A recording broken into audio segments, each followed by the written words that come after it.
Hello friends, இன்றைக்கி நம்ம பார்க்க போகிற ரெசிபி என்னென்னு பார்த்தீங்க அப்படின்னா வெந்தயக்கீரை குழம்பு தான் பார்க்க போகிறோம்.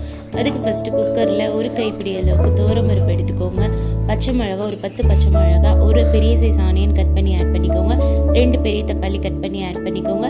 ஒரு டேபிள் ஸ்பூன் அளவுக்கு விளக்கெண்ணெய் ஆட் பண்ணிக்கோங்க. ஒரு கைப்பிடி அளவுக்கு வெள்ளைப்பூண்டு ஆட் பண்ணிக்கோங்க.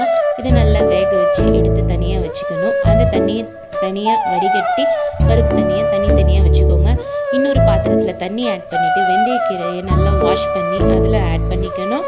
அது கூடவே ஒரு கைப்பிடி அளவுக்கு கொத்தமல்லி இலையை நல்லா வாஷ் பண்ணி அது கூட ஆட் பண்ணிக்கோங்க. நம்ம வடித்து வச்சுருந்த தண்ணி எடுத்து பருப்பு தண்ணி எடுத்து அந்த கீரையோடவே இங்கே சேர்த்துக்கோங்க.